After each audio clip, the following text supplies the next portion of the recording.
The New Jersey Statehouse Watch is on.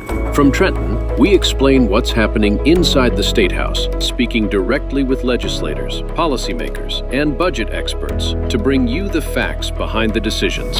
There's no doubt that energy bills are about to skyrocket this summer. $300 million to Newark billionaires? That ain't cutting it for rural New Jersey. Enough of it. With your hosts, Jack Brangan and Constance Ditzel. So stick around. Here's Jack and Connie.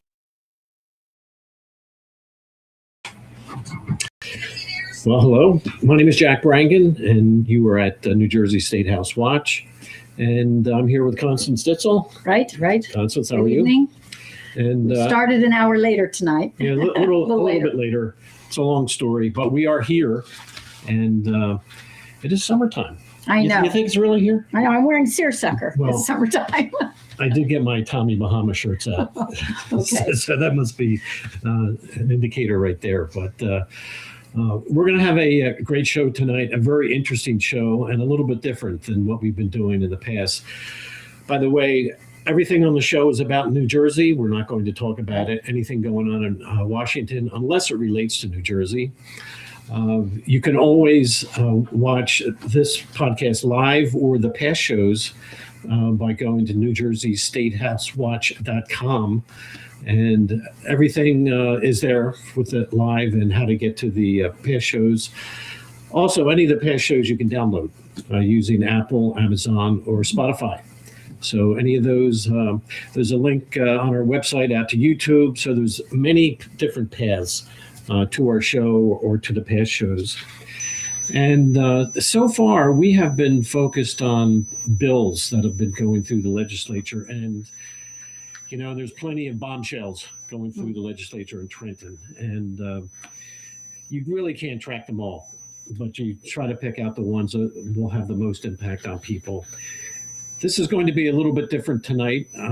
We have Chris Russell with us, and he is a political strategist. So we're going to talk about campaigns more than anything else. So why don't we start with set the tone here, because when you talk about campaigns, two things come to mind. Number one, we're in the general election now for an election in November. And of course, we just finished the gubernatorial, and we're into the Mikey Sherrill administration, for better or for worse. And let's take a look at the first clip here, Mr. Producer, and we'll. Moments ago, I called and congratulated Mikey Sherrill and gave her my very best wishes.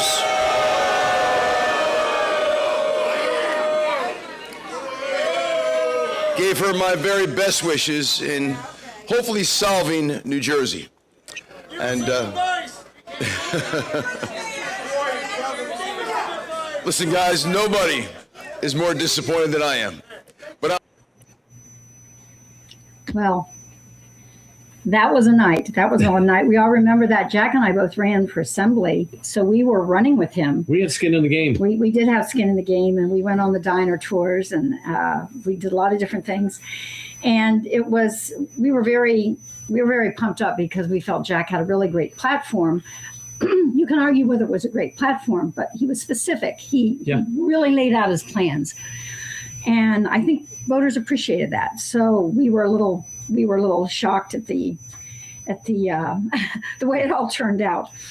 Yeah, I think there was sort of a miscalculation where our expectations were really way out of line from reality. Mm-hmm. And I think that was, if he had lost by, if it was a very close election, okay, you can sort of deal with it. But there was a miscalculation somewhere along the line. I do want to say, I think Jack did a good job, did a great job. And there are indicators, not just our opinion, but Jack ended up with 1.4 million votes. Now, that's a lot of votes, but if you compare it to the prior gubernatorial elections, he got more votes than any other Republican gubernatorial candidate back to 1969. Mm-hmm. So he did better than any other candidate, any other Republican gubernatorial candidate, back to 1969. In addition to that, the 1.4 million votes that he got was greater than any Democratic candidate back to 1969. Even Phil Murphy, with that number, he would have beaten Phil Murphy. The only person he didn't beat is Mikey Sherrill this year. So he did a good job. He got a lot of votes, not enough to win. There was a tremendous difference in the number of voters that voted this time around compared to the last Chitterelli Murphy. We're going to talk about that a little bit. And I think Chris is in the waiting room, in Right. the green room. We're going to talk to somebody close to this campaign. Chris Russell, we're going to interview tonight. We wanted to communicate with him because having done campaign ourselves, we could have used a lot more advice too. Yeah. So we're going to take this all as fresh wisdom from Chris. Chris is going to talk to us, and we're going to talk about generally about campaigns and strategy, and then specifically about the last election. Okay, there he is. There he is. Hi, Chris. Hi, Chris. Hey guys, good evening. Thanks for having me. I really appreciate it. Yeah, good. Thank you for coming back from DC. No, my pleasure. I really, you guys are doing a service here, so I'm hoping I can be a good guest and make it interesting for people. Yeah, one thing that we discovered on our campaign, and with the show here, we've gotten to know multiple assembly people, and frankly, most of them just sort of run their own campaigns. It's I was talking with Vicki Flynn about campaign manager. She ran her own campaign with Jerry Scharfenberger. Not that much different than you and I, other than they're better at it, and had maybe been doing it longer. In our cases, we're brand new at this game, So, Chris, in your case, what campaigns? Give us a little bit of your background, how you ended up where you are. Yeah, well, I tell people all the time, it wasn't necessarily a typical story. I wasn't a teenage Republican. I wasn't a college Republican. I didn't spend much time focused on that when I was in high school and college. I went to Temple University, as people who know the logo might see behind me. But I didn't get involved in politics until 1994. I was looking for what I was going to do next. I was graduating the next year. I kind of had I tell people my start to college was a lot more about the only P in my life then was party, not politics.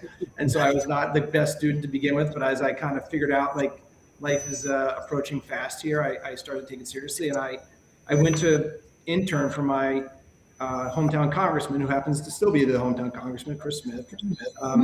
And I was in his office in Whiting, New Jersey, little small town kind of in Manchester Township.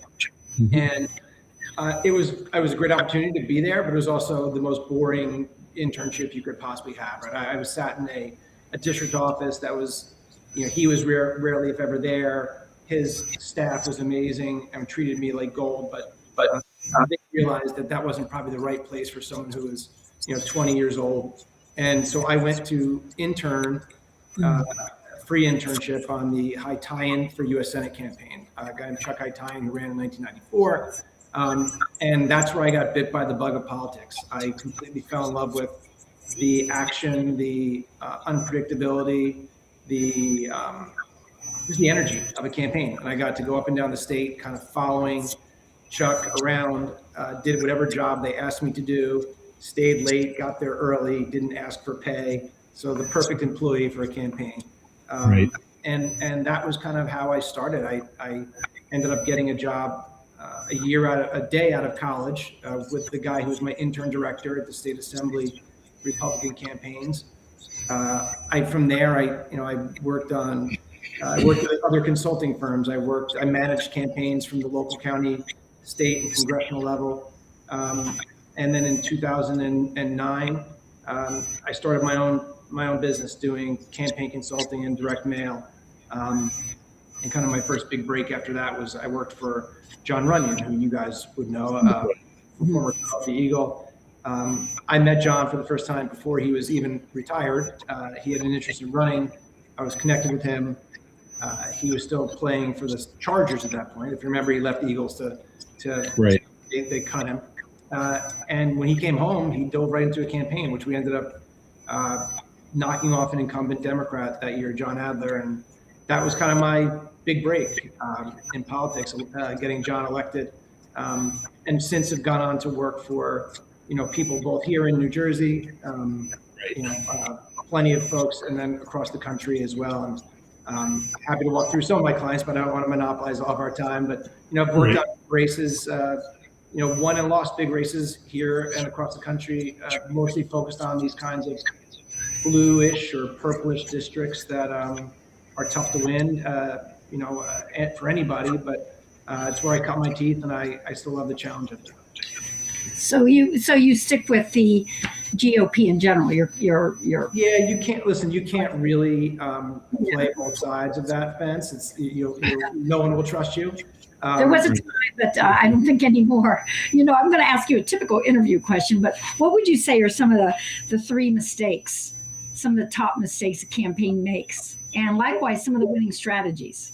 Well, I would say one thing, Constance. I've always told people that, and I think this, you guys having run, you know this. I mean, I don't think there's a cookie cutter way to win a campaign or a guaranteed way to lose a campaign. I think every campaign is different. If you treat them like, hey, this worked in that campaign, so I'm going to just repeat it here and expect it to work, it may not. The district is different. The candidates are different. The issues are different. Right. But I would tell you, I think you have to have a candidate who's fully committed, right? Who's willing to put in the work, whether it's going to be for local office or statewide office. You have to be about something, right? The campaign has to be about something. So it's a message that people can feel compelled to follow or listen to. And I think people have to understand that you can't do it alone. You need to have grassroots support. You need to be able to raise money. You need to be able to have a campaign that is more than just you. I think campaigns that end up becoming movements are much more successful than ones that are tried to run by a one-man band or one-woman band. So I think that's the things you can do right. I think the thing you can do wrong is kind of flip side. I think you know it all, one, and not do your homework. Understand the district you're running in, understand what the issues are. Don't just get into this and think your pretty smile and your warm demeanor is going to win you the race. It's probably not. I think people have to look at these campaigns more as exercises in both public relations, but also the science of the campaign, and understand that each campaign, particularly in a place where you're not favored to win, you're going to have to figure out a way to convert people.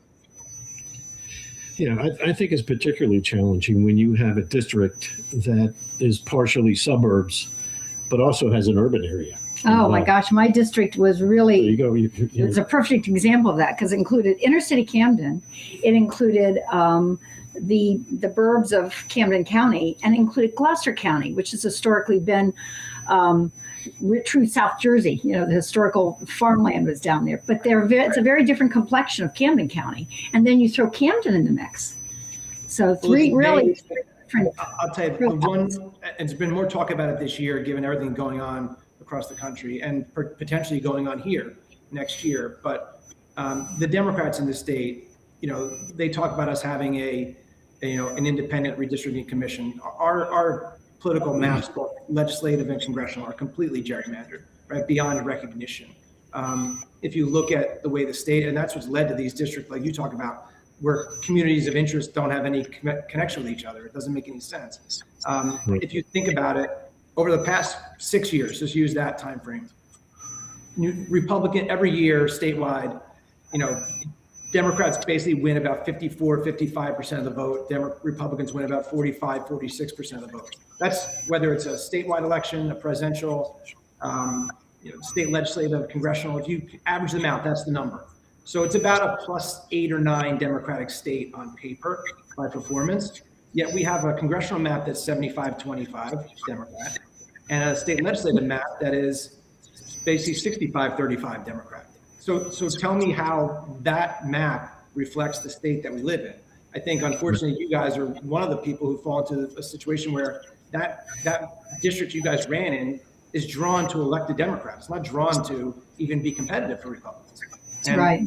And the way they're drawn is because they will take suburban towns like that and then carve off a piece of a very Democratic area, put it together, and voila, you have a district you're going to lose by 15 or 20 points, no matter what you do. And I think it's really a disservice to the state in a lot of ways, because you get a very elected bodies that don't reflect the electorate, which is a big problem. I think a lot of it is the mood of the voters. There's a lot going on in Jersey, and in many cases, I think the Democrats are sort of shooting themselves in the foot. What's going on at Delaney Hall can't be good for any party. It's certainly not winning voters there, I don't think. The taxes are not going down. The cost of living's not going down. So the affordability platform that Mikey ran on is not, we don't see any evidence of it yet. And I'm beginning to think that, when it's time for the election, which is 2 more Novembers, 2 more years in New Jersey, it's going to be the mood of the voters. If people are still struggling financially, if school districts are still closing schools, the school taxes are going up. If they're not seeing relief, the mood is going to be bad. And, what will happen, hopefully, we might see something like Ed Durr, who, on paper, it looked like he had no chance. And I think he used door knocking more than anything else and just worked his butt off and, won the voters over. Yeah. And, Is door knocking still in this technology world? That was one of the things we struggled with, because with the Ring cameras and everything, and people just plain not answering the door anymore. The motto I was given was knocking on doors wins wars. Now, this is a very practical, basic technique, and you can spend an awful lot of time doing that. What are your thoughts? I think it's a two-part answer to that. I know the doors win wars slogan and all that, and I think there's truth to that to a degree, but to expect 2 candidates or 1 candidate to go knock on every door in their district that matters and to speak to a voter is just not realistic, right? The doors win war stuff is really driven by this kind of growth in canvassing and people who are out there now, not paid door knockers. These are not like local volunteers knocking on doors who are talking to their neighbors. These are people imported from some other place to come in and be paid to knock on doors and to make voter contacts. So I think doors matter. And I think certainly a one-on-one conversation with a voter is a great way to get a vote, but it's also not realistic, I think, for particularly campaigns that don't have huge budgets or people who have jobs or families and things they can't dedicate every waking hour to the campaign. It's a lot to ask to knock on all the doors and make those contacts. So that's where it comes in. You need resources to communicate. And New Jersey is an extremely expensive state to do that, which puts a lot of pressure on, folks like you who ran and others. And I think the problem is, if you look at these districts, part of the reason why it becomes even more difficult is people who are looking to invest in campaigns say, well, if I look on paper here, more than 2/3 of these districts are drawn to be won by Democrats. So how do we overcome that? Do I want to invest in that, or do I want to take that money and take it to a more competitive state? And I think ultimately that, it's hard for a candidate without other means to raise the money, and to think that only door knocking is going to carry you to carry the day it's just not true. And I would argue, no knock on Ed Durr, but Ed Durr won largely because Jack Ciattarelli dominated that district in serious fashion. I mean, Jack won that district by a ton more votes than Ed Durr won it by. And so he had coattails, right? And Ed, God bless him, took advantage of those and pulled off probably the largest legislative race upset in the history of the state. However, it was driven by kind of a statewide momentum that had been built in 2021 for Jack, which carried a bunch of other people over the line too. Unfortunately, we've given a lot of those seats back in the past. Yeah, and there's that, and there's social media. Now, social media, I felt as an assembly person that was some way for people to get to know us. But honestly, I really don't think it made, this is just my opinion, I don't think it made that much difference for the governor, Jack Ciattarelli.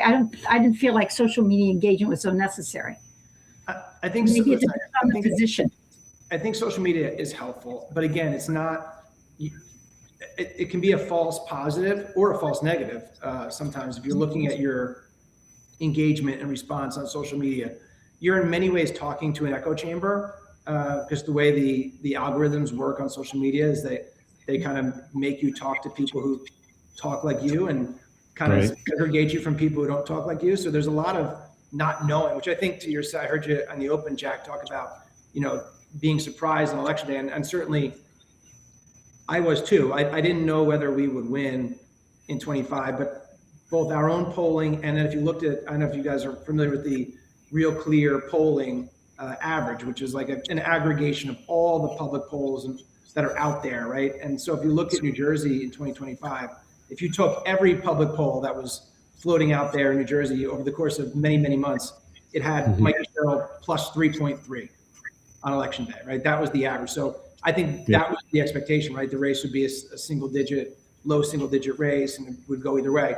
So what turned out certainly was a surprise, but I think and a crushing disappointment, not just a surprise. But I think in terms of social media, you're right.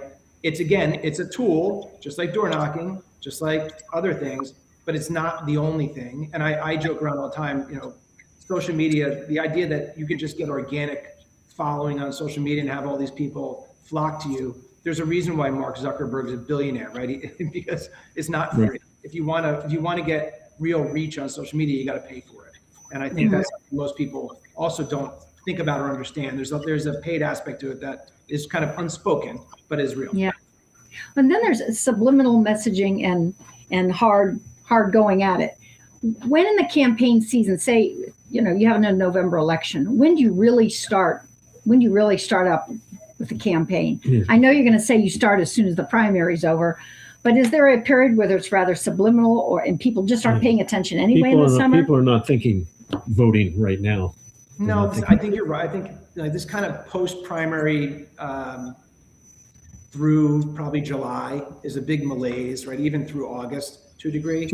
The problem is when I started, in politics, like election day was election day, and you had absentee ballots and a few other things that you had to focus on, but largely you were focused on a Labor Day start and a first Tuesday in November finish. Now you basically have election day is 6 weeks long, and it's every day for 6 weeks. And right around September 20th, give or take a day or two, mail-in ballots will go out, and then about 45 days later or 40 days later or so, you have early voting. So in terms of the way it used to be,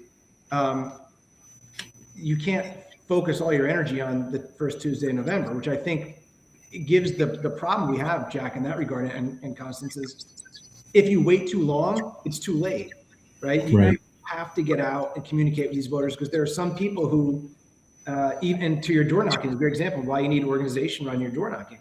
If you could knock on someone's door on September 25th and they could tell you, I voted already.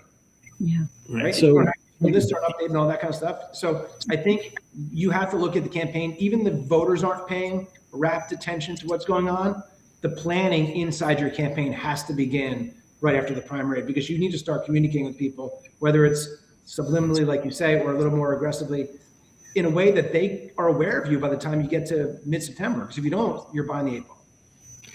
Yeah, what we did during our campaign, one technique we used, and Constance did this as well. All summer, we went to all the public events, the concerts, and in the towns within the county, there's concerts going on all the time, every week, on the weekends, all through the summer. And we would plant ourselves towards the exits. After the concerts, people are coming out en masse out to the parking lot. And we would have people handing out literature just to get our name, our face, in front of them, with the idea that 6 touch points finally gives you recognition, so that when people go into the voting booth, may have no idea, but just the name recognition, a lot of people will vote just on name recognition. And we did that all summer. And unfortunately, our team wasn't big enough to get all the events. But we went through close to 8,000 leaflets just in the summer, going to the concerts in Collingswood, Haddonfield, Cherry Hill, and handing things out. And frankly, even during that time, people would stop and talk to you. So when I compare that to door knocking, and you knock on a door and nobody shows up, or, everybody ducks for cover inside the house because somebody unannounced is at the door. we talked to a lot of people, on their way to the parking lot, and we handed out thousands of these things. So it's not the answer. Like you say, it's one tool in the shed, It's one tool in the shed. I think that the challenge is when you go to public events like that, given how these districts are drawn in a lot of ways, you don't necessarily know whether that person is in your legislative district. You don't necessarily know, whether they're an active voter, what kind of voter they are. I mean, we're looking at a world right now where in almost any race you look at that's even remotely competitive, you're starting out with 85% of the people, 80% of the people already having made up their minds. But they don't need to know your name. They just need to know what letter comes after it. And so you have a situation where there's people who may be polite to you, which is great, at least there's still some human decency out there, but they have no intention of voting for you, even if they don't even know who you're running against. Are you Republican or Democrat? And that's their first, and in some cases only piece of information they want to have. So the downside of handing out public events like that is you don't know who you're talking to. So you're wasting a lot. But to your point, the downside of doors, where you know exactly who you want to talk to, they don't want to talk to you. So I mean, it cuts both ways. We love the Numenar app. That was a great tool. Technology has changed your job, in at least in this. That was a great tool. Yeah, the folks at Numenar, it's a really good app. And I think those apps continue to get better and better and better every year. And people become more and more comfortable with technology, right? It used to be almost like some people said, please don't ever give me an app. I'd rather take paper lists around. But I think now even people, I look at my parents, right? And they're in their mid 70s. They're very comfortable around a phone. They don't need to, it's not like scary to them that they can use it and operate it. So even people who 20 years ago, a 70-year-old would say, don't give me an app. What the hell is that? What's a phone? I don't want to touch that thing. And we shouldn't assume our viewers even know what a Numenar app is. But basically, it's an application where the voters are broken down to Democrat, Republican, and within that, ranked 1 to 5. Whereas 1 is a strong Republican and 5 was the opposite. 5 is a weak Republican. It depends it could do it either way, but you're right. The idea being you have, and listen, you can make it even richer than that, right? For Jack, and our data guy on the campaign was from the Trump team, and he was excellent in terms of, being able to model data and all that. But so data has become a great weapon in campaigns. It's expensive to get really good data, but you can know a lot about whose door you're about to knock on, or whose house you're about to deliver a piece of mail to. In some cases, a scary amount about them. I was going to say, some of the information, it gets a little creepy. They know so much about you. There is a creep factor, Jack, to it for sure. Yeah. Although I think what we had was basically just the names and who else was living in the household and what their affiliation was. Yeah, which would be a basic voter file, right? In that sense, that's not. But listen, there's some people, I'll tell you, Constance, like there's people who they still don't understand that their voting information is a public record. I mean, you'll run into people who are shocked to know that I could tell them every election they voted in. And they were kind of angry. How do you know about me? So this is just public record, and they didn't want to talk at all. I don't want to know anything about it, and they would close the door. They didn't realize that it's public knowledge. They don't, and I think that's just a lack of civics education understanding. They don't understand that all that stuff is public information and it's readily available to anyone who wants to get it. It's the difference between not knowing exactly who they voted for, but you certainly know when they voted, and you know how they're registered, and you know all that. So I think that surprises people still to this day, which is, for people like us who are involved in politics, is kind of shocking. Yeah. By the way, you're right. At these concerts, when people stopped and chatted with us, if I spoke to 10 people, 5 of them just wanted to know, are you a Democrat or Republican? Yep. And if I said Republican, most of them were polite. Not all of them were polite, but they would just walk right on. You mean if they were Democrat? If they were Democrat, yeah. And then were people here from Philadelphia who can't vote anyway, right? But they came over to the great music. Yeah. So do we want to take a break soon? Where are we? I think we're coming up on a break, and I guess we'll talk a little bit about the election, Jack Chittarelli, and maybe a little bit about our database, voter registration database, and things like that. So stick around. We'll be right back. America's Pulse Network. The mainstream media is bought and paid for. The truth is twisted to fit their agenda. But America is waking up. Because podcasts are the future for trusted media. Welcome to the America's Pulse Network. It is a network built by patriots that upholds the Constitution. But America's Pulse Network stands for God, truth, and the America First movement. There is no corporate propaganda, no government spin, just real news, real talk, and real voices fighting for faith, freedom, and the future of this great nation with common sense. Here are some of America's Pulse Network podcasts. Alexandra Levine Live, hosted by Alexandra Levine. Jersey Shore Podcast, hosted by Damon Galdo. The Conservative Corner, hosted by Seth Eisenberg. The New Jersey Statehouse Watch, hosted by Jack Brangan and Constance Ditzel. APN's The Pulse is moderated by either Alexandra, Damon, Elena, or Seth. Also tune into America's Pulse Network on the following social media platforms: X, Rumble, Truth Social, Parler, Facebook, YouTube, and Spotify.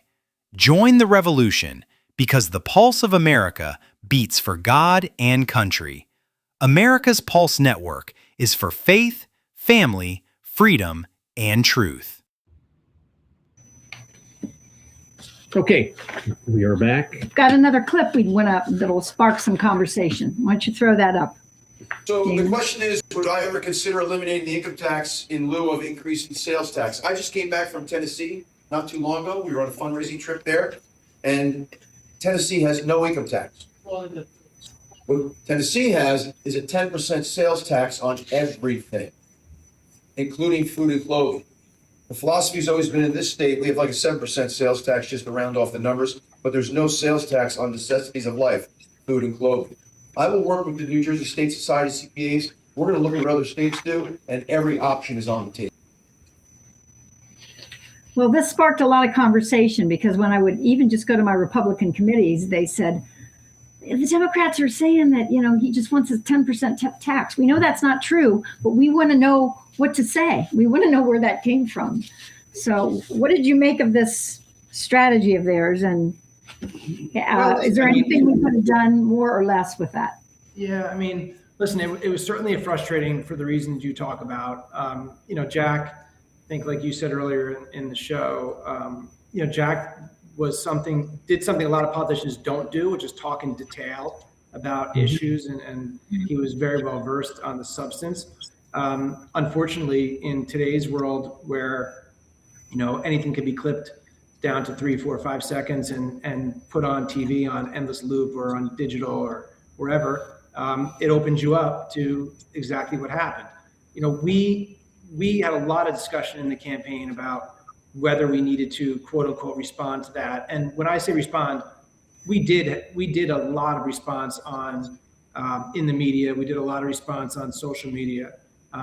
We did not do response on what I would call big television, right? Where it's costing the campaign roughly $1.5, $1.7 million a week to advertise on the big channels. We ultimately got outspent, and which is a crazy number, but to give you a frame of reference, between the outside groups on the Democratic side and the Sherrill campaign versus our campaign and the outside groups in support of us, we get outspent about 65 million to 50 million, thereabouts, right? That was the overall number.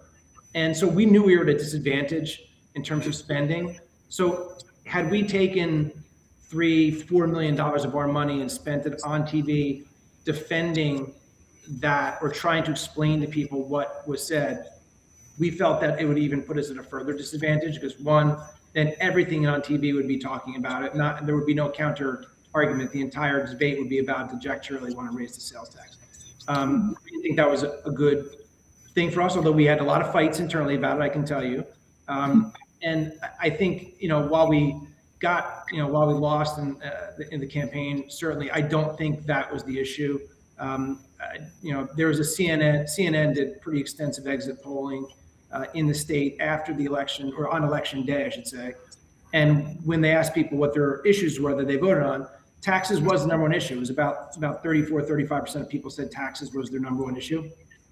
And Jack won those people by about 25 points, according to the exit poll. So I don't think we lost the campaign by any stretch on taxes. I think we actually won big on taxes. However, that certainly caused a lot of the conversations you were having were ones we were hearing. Whatever you were hearing, consider us hearing it times 1,000. And certainly something Jack was sensitive about too. So a lot of discussion went into that and what to do about it. We chose not to dive deeper down that hole. Some people probably would have done differently, and that's fine. But as I always tell people, politics is the greatest Monday morning quarterback sport in the world. When you're in the campaign, you have a finite budget.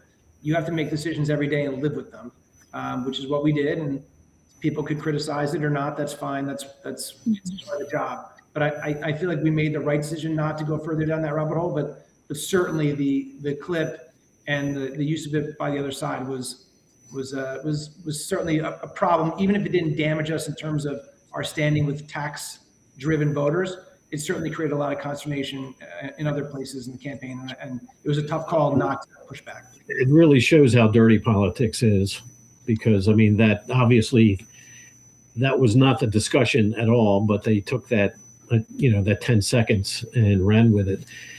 The other I'll add one thing to that, Jack. I think one of the problems on that stuff is, and this goes for advertising in general now, or political campaigns in general, whatever you think of the media, and I have very dim views of the media in terms of where I believe they are in terms of their bias and everything else.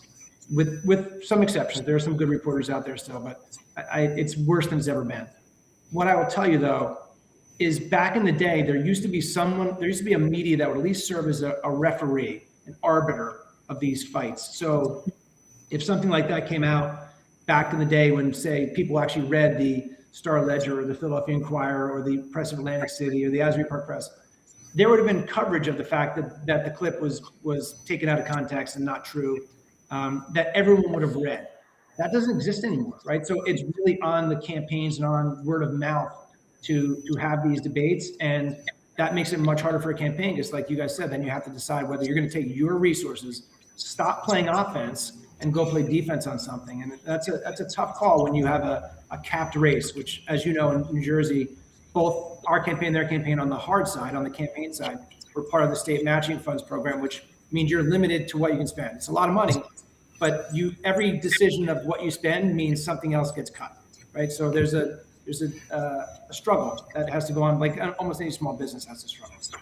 Yeah. So the other thing that was sort of memorable in the campaign, maybe from a negative standpoint, is during the debate, the accusation by Mikey Sherrill about Jack responsible for the death of thousands of people with his documentation or whatever it was that he was. Whatever it was, it doesn't matter. The accusation was there on the night everybody was watching on the debate, and there was some catch up after that, some because I think he did put out some. He sued her for that. Yeah, listen. When that happened, I kicked myself a little bit that Jack wasn't more prepared to deal with that attack. I didn't think she would go that far with it, right? I don't think we could have predicted she would have accused him of mass murder on a debate. And I think she screwed up, to be candid with you. I don't think that was part of the plan.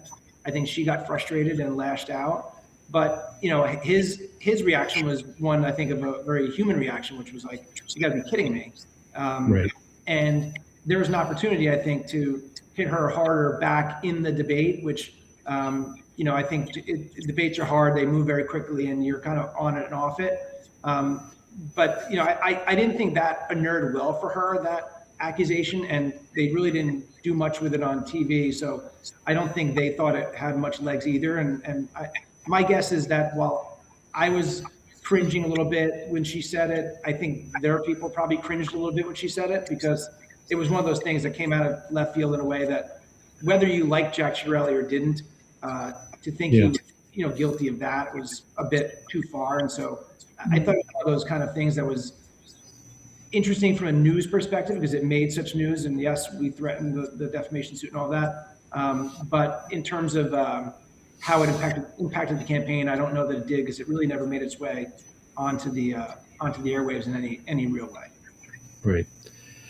So she never really had any solutions for anything in particular. I mean, Jack had a solution for everything, and most of his solutions seemed reasonable up and down. You know, he had a great vision for the state, how he wanted to rearrange the, some of the public utility or public organizations like New Jersey Transit, put that under the same umbrella with the Turnpike Commission. Really a lot of exciting things. It sounded like it would have really turned the state around. Is there anything, what happened? What do you think happened that a couple things that maybe we misread or didn't see coming? So listen, I think we just talked about our gotchas, but they're not. Yeah, listen, a couple things. One, no one, Jack, in the clip you played, he said no one was more disappointed than him. I would consider myself a close second. It was certainly a crushing loss. We, a lot of time and effort over the course of not just 1 or 2 years, but 6 or so, leading into the 2021 campaign and through, all those intervening years into 25. A lot of people worked very hard. No one harder than Jack. No one cared more than Jack. And so for him not to win, I think I won't speak for anyone else. I'll speak for myself. Very much felt like we let him down or didn't do something we could have done differently. And there's a lot of soul searching afterwards, for sure. So any criticisms that we got, like no one was harder on me than me. I can assure you. But I would tell you, I think ultimately we thought the campaign could be. Our polling said early on, and so did public polling, people were dissatisfied with the direction of the state. People thought the state was too expensive. People thought the state was headed in the wrong direction. We ran a campaign, we thought, of change in the state and of someone who's putting forth ideas to make the state more affordable. Ultimately, we also wanted to drive Republican turnout, right? We had the Trump endorsement. We wanted to drive turnout because we looking back into 21, the place where we maybe fell short in 21 is that we, if we just had a little more money, a little more time, could have convinced a few more Republicans that the race was winnable, which I think the media really did a number on us in 21, making the suggestion that this was never a close race and bad public polling and all that. And what happened is we did turn out, Republican turnout was up about 18% from 21 to 25. Problem was Democratic turnout went up 40%. And in a state where you're outnumbered by, 860,000, we actually, believe it or not, Republicans turned out at a higher rate than Democrats did last year. The problem was in 2021, they turned out at about a 17% higher rate. And when I say higher rate, I mean the number of Republicans turned out versus the amount of Republicans, Democrats versus the amount of Democrats. Democrat turnout surged in 21, and I think ultimately we lost a numbers game. And and independents also, or unaffiliated voters, who were very much the backbone of our near victory in 21 or close loss in 21, were more split in 25. So I've thought about every single decision, guys, about what we did and what we could have done differently. We know we had the best horse. We know we had the guy who worked harder, who was smarter, who was more prepared, who would have been a better leader of the state. I think we got swept up in something bigger than what we could control, and that was a turnout surge that we certainly didn't see coming to the degree it came, and a numbers game where, like you said earlier, Jack, in your lead, Jack Ciattarelli got 1.4 million votes. If you'd have told me on January 1st of 2025 that he was going to get 1.4 million votes, I would have told you we're going to win. So to not only lose, but lose the way we did, was certainly a terrible disappointment. And, but looking back, I don't know that any single decision we made, and I would have certainly changed some things for sure, but I don't think any single decision caused that result. I think it was something where people were voting in a national election and we were running a state one. All right, so let's take a look at the surge that Mikey enjoyed. So it had to do with the number of voters, and Mr. Producer, why don't you put up the first headline here, because I think this has relevance today. The RNC has discovered non-citizens on the voter registration database. There's been an ongoing lawsuit against the state of New Jersey to turn over the voter rolls. So let's go to the next slide. And Damon, can that be made larger at all? I'm not. Yeah. Okay. So that's as big as it gets. There's a number at the top. I'll just maybe people at home can see it better.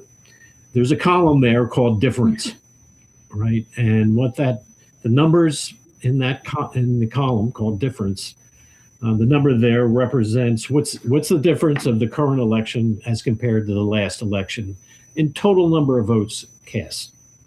So at the very top, you can look up and down that column. You see a lot of 200,000s, some plus, some minus. So that means from election to election, on the subsequent election, there might be 200,000 more votes than the prior one.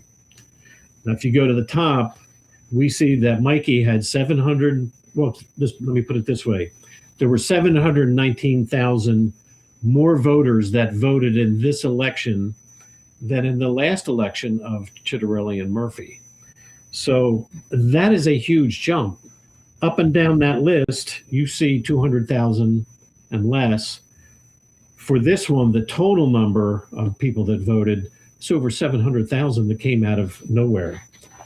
So if we go to the next slide, Mr. Producer, we'll see where all those votes came from. And again, maybe the people at home can see it better. But in the left-hand column, we see that this is the top 11 cities for Mikey Sherrill, where she got her votes. Newark, New Jersey, she got the most. Jersey City after that. Patterson, East Orange, Montclair, Franklin Township. I'm embarrassed to say my hometown, Cherry Hill, came in number 7. West Orange, Union City, and Trenton. Now, if you look in the right-hand column, what cities ranked with the total number of the most illegal aliens in the state? Well, if you look at the first 3, they match right up where she got all of her votes. Newark, Jersey City, and Patterson. So that's 1 to 3. If you go down to number 4 is at the bottom in Elizabeth, and then Trenton, Union City. So there's an overlap here between where she got her votes and where all the illegal aliens are. So this can be remedied. See, when there's a huge surge like this of 719,000, and then at the same time, you see either small or moderate crowds that she draws, right? She's not drawing 1,000, 5,000 at her events. When she came to South Jersey, she got people out, but not that many. You start looking for, I don't want to say answers, and there might be a whole list of answers here. But that 719,000 for a woman that had no solution to anything in particular is hard to understand. That there wasn't that enthusiasm. There was not a tidal wave behind her, other than it may be, we vote blue no matter who. Maybe that's the driving force here, or the sheer number of Democrats.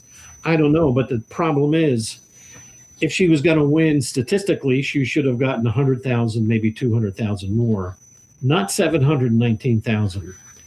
And one of the candidates for that reason might be this overlap of where did she get her votes and where are all the illegal aliens? Because in the past 8 years, let's say 4 years under Biden, New Jersey has ingested over 1 million illegal aliens. Not all of them are voters, but there's been, we think, 1 million. There could be more. There could be 1.5 million. We just don't know. And we also know that there is no real check against the systematic alien verification database about U.S. citizenship. New Jersey does not participate in that. They do not link into the U.S. Postal Service location database. They may push papers around, but this is not best practice for a major database. So they don't do the alien verification. They don't do the location database, and they don't do the master file death database connection with the Social Security Administration. And what they do is allow, when you're signing up for your driver's license, you're automatically assigned as a voter. That's what they do. Yeah. And back in 2022, two assemblymen tried to put through a bill, A 1554, that would require the state of New Jersey to do an audit and bounce against the voter registrations versus non-citizens. They tried that in 2022. The bill was dropped dead. That was 4 years ago. Those same assemblymen are putting it through today. So there's an unwillingness even to, if it's fine, then why can't we see? Yeah. So, I'm not saying this is the reason, but I'm saying this 719 thousand sticks out like a sore thumb, and there's a coincidence here that all the votes that she got maps pretty closely to the number of illegal aliens, and the voter registration database is being held tightly by the Democrats. They will not really release it, and as you know, there are lawsuits to get this database to do an analysis. And my position is you need to give this to a third party, an IBM, an Accenture, Deloitte, KPMG, somebody that is a third party to take that database, run it against the alien database, the Social Security database, the location database, the death database, and give us a report back. Well, what were your findings? And whatever those findings are, you can disperse them to the county boards and let them start working on them. But if we find out that it's loaded with illegals and dead people and people that are living in Pennsylvania and Ohio, I don't think you can certify another election until you certify that database. So that's my position. And I appreciate it. So I think a few things, and I'll give you my best reaction to all of it, because I think there's a few things that we should talk about. One, there's absolutely, it's not a guess, or it's not a hunch that there's fraud, right? There is. I mean, people have been convicted of voter fraud in New Jersey in the past 4 or 5 years in a few locations. The article you just pointed out with Fox News and what the RNC and NJGOP have uncovered is that there absolutely are a certain number of people who are illegally here in the country who are getting their way onto the voter rolls. I think a lot remains to be seen. I read the reports today. I understand from what the NJGOP says, they're only at the beginnings of their analysis of what it is. But right now, they've been able to identify, quote unquote, hundreds of cases where people were on the database illegally. I take this position. I think there's an issue with the voter rolls. I think they need to be purged. I think they need to be cleaned. I don't think we should be accepting votes 7 days after the election. I don't think we should not have I think we should have voter ID, so people feel a confidence level that people who are who they say they are when they come to the polls. I think there's a lot of things in our current voting approach in New Jersey which need fixing. I don't think that's why Jack Ciattarelli lost. I think there was a surge, like I said, in turnout, which frankly it was less than 60% of Democrats who turned out to vote. Right? This wasn't like 90% of Democrats who showed up to vote. It was a lot less than the year before, in 2024. But it was a lot more than had ever turned out in a gubernatorial election, to your point, right? So we had a higher turnout than we've ever had. They had a lot higher turnout than they've ever had. Unaffiliateds turned out at a higher rate than they ever had. And they didn't perform the way they normally do, which is to vote more decidedly Republican. So while I don't dispute the need for very, very comprehensive election reform, voter file cleanse, purging, making sure that we have the most accurate and up-to-date file possible before any election. So I think it should be done on a regular basis, candidly, not every once in a while. I think it should every time, and there's no reason why it can't be, right? I mean, this is not rocket science. But right now the Democrats have no incentive to do that because they control both houses of the legislature. They control the governor's office. That's working for them. And they're going to let Republicans stew in our juices over being angry about it. Only thing I caution people is if people want to, and I know you didn't say this, I'm not saying you did, Jack. What I don't want people to do though is say, well, listen, the only reason we're losing any elections here in New Jersey is because of illegal aliens voting. So therefore, if we just fix that problem, everything's going to be great. That's not the case, right? We need to do better on other levels too. So that's my only kind of caveat into that. We could spend 2 or 3 shows and going over numbers with you guys, and I could send you graphs out the wazoo that you can put up on the screen, and I would love to come back and walk through them with you, because I think there's a lot of stuff people should be educated about what did happen last year and what's happened the last 4 years. But the reality is we can do better in elections too. And in some cases, unfortunately right now, like I said, right now elections, even down to the county level, are being driven by national issues. And to the extent they're being driven by national issues in a state where we are outnumbered like we are, that's a bad scenario. Just like it's a bad scenario if you're a Democrat in Alabama. So I think in that sense, we need to find a message as Republicans in New Jersey. And I think there's a bunch of great legislators. There's too few of them now, but there's a bunch of great legislators, some of whom I'm happy to work with, who are doing a great job of kind of making noise and making things more difficult for the Democrats. But we as Republicans in New Jersey need to figure out how to, when you're outnumbered, you need to figure out how to come together, get behind a message, a consensus message, a consensus candidate, and try to your point, convince people to do something that they haven't done in the last few elections. And I think for us, if you go back to 21, Democrats were asleep and we almost pulled it off. And I actually, in many ways, I lose more sleep now about 21 than I do about 25, because I feel like 21 was in our grasp in a way, and it got away. Whereas 25 felt like it was out of our grasp a little bit after I kind of was able to internalize everything. But I think for us as a party, we need to look at last year and not just complain about it, but learn the lessons of it and try to do better. And like I said, it's an armchair quarterback game, big time, right? Monday morning quarterbacks. There's a lot of people out there, and that's why I give credit to you guys. You're not just sitting there throwing spitballs. You're doing the work and trying to educate people and talk to people, which we need a lot more of. We have too many spitball throwers and not enough people trying to do the work. So kudos to you for doing it. That is a good wrap up, and we are going to have to wrap up. I think there's a lot of other things we had wanted to talk about, but I think it's really valuable what you've brought to our listeners. So we're going to have to say goodbye and wrap up our show. And thank you so much. Like I said, we could talk about things over and over again. So anytime you need a pinch hit on a guest going forward, you know my number, and I really do thank you guys for having me on and giving me an opportunity, and thank you again for what you're doing for the party and for Republicans in New Jersey.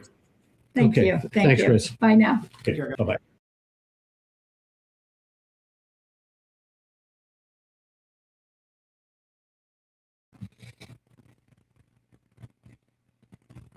No break. Oh, we're going. Okay. So I at least want to do 2 seconds. There was a final vote. There will be a final vote on a bill that we've been talking about here, this A2260, that it gives sweeping protections for medical providers over minor children in their care. And this has to do with gender dysphoria. It has to do with abortion, has to do with freedom of speech. It's a sweeping bill with restrictions for freedom of speech and yet protections for providers all the way down the line. This is coming up for a vote on Thursday. There's still time. If we have made some progress, there have been some changes made to the bill, but still it's looking dire. If you have, you should write your congressman, write your assembly person. It looks like there'll be a final roll call on Thursday. It's called S2260. We don't have time to get into it. Right. A2218. We really don't have time to dive into it, but you can find plenty of information on it. And, I just want to point out, you can always send us a comment on NewJerseyStatehousewatch.com. There is a feedback form in there. If you want to get on my mailing list so I can alert you of when things are going for a vote for certain bills, I'd love to have your email address. Be happy to add it. Okay. Are we talking about next week? I guess, yes, we are.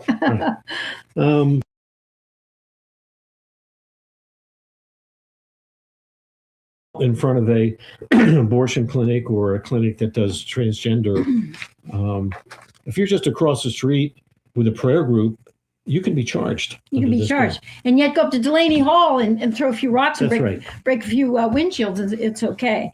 So there's that. There's the fact that human trafficking, wide open door for human trafficking, which is a bigger problem. We'll talk about in another show. A bigger problem than you realize. So we have two great guests coming up here. Next one coming up on the 23rd, Audrey Lane from Garden State Initiative. Yeah. Audrey knows everything about the budget, and frankly, most things we talk about boils down to the budget, taxes, property taxes. Mike and Ganamort will be on the 28th of July. Mike is part of the Army in the Assembly, and that's why I call them, that are up fighting for all of us to try to save the state. He's into everything. I mean, the last thing I saw was the John Lewis bill. We really need to talk about that because that's going to have a major impact, change the way this voting is done. We're going to start looking like California and some of these other states with ranked choice voting. If that's what you want, that's what you voted for. So Mike knows a lot about that and other things as well. So that's the 23rd, the 28th. Anything else that we have going here? I guess we should notice the clock is time to wrap up, much as I hate to. So we're going to say goodnight, and we're going to see you on July 14th? June 23rd? June 23rd. That's right. June 23rd. With Audrey Lane. June 23rd. Thank you. Okay. Good night, everyone. Good night. Take care. Thanks for joining us on the New Jersey Statehouse Watch. Join Jack Brangan and Constance Ditzel every second and fourth Tuesday of the month at 7:30 p.m. Watch the show live at njstatehousewatch.com or listen anytime. Download the podcast on Apple, Spotify, Amazon Music, or wherever you get your podcasts. We'll see you next time on the New Jersey Statehouse Watch.